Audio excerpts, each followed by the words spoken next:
I'm curious, Sarah, we'll stick with you. Just more of a general questions. You covered it. Financial services marketers, I mean, they are steeped in ensuring that, the one-to-one marketing, there's regulations around ensuring that you provide, credit that who you're providing credit to, even pre-approval initiatives as well.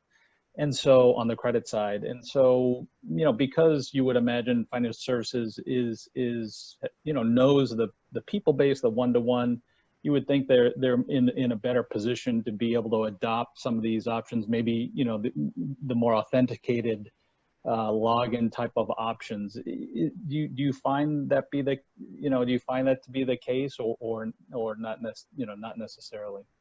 By and large, I would say that is true.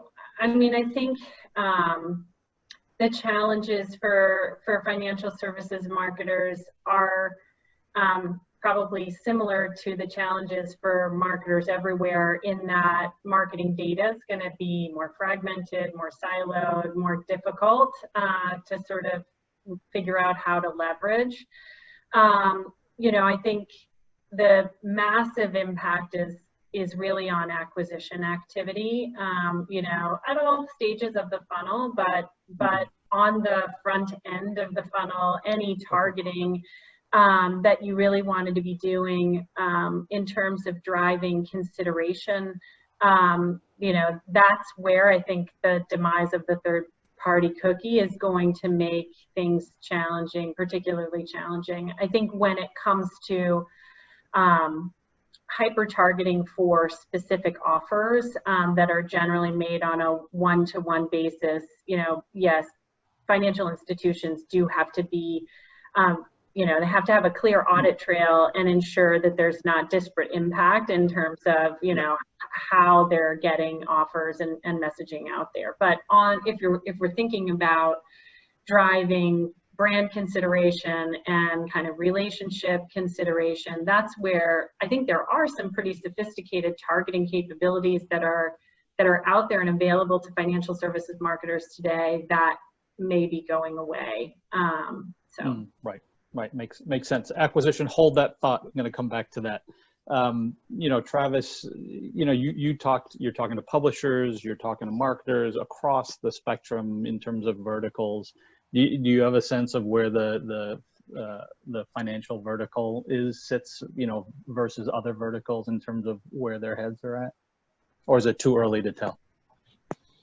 It's probably a little too early to tell, but I do think the financial services vertical is well positioned because of the number of consumers who log in on those sites. So as a whole, financial services sites have a lot better relationships with their consumers. There's always login events happening. When I go to my bank, I'm always logging in so that I can access the account information there. That allows them to be able to, develop those first-party relationships, have the first-party cookie. They can start to then understand, okay, the user logged in once in the past 30 days. Now I can understand how many other times did the user visit my site? What other activities happened there?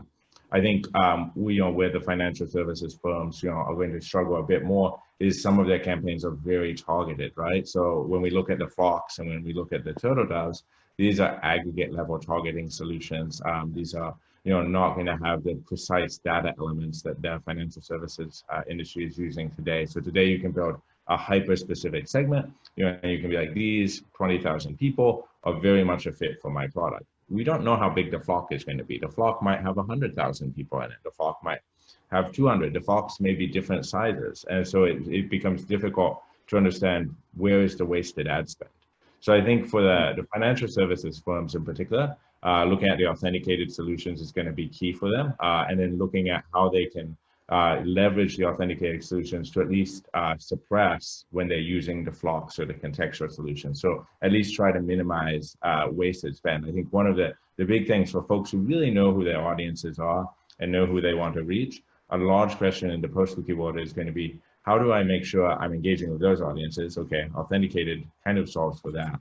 But then also, how do I make sure when I'm prospecting that I'm not also engaging with my active customers, and how do I try to suppress those as actively as possible?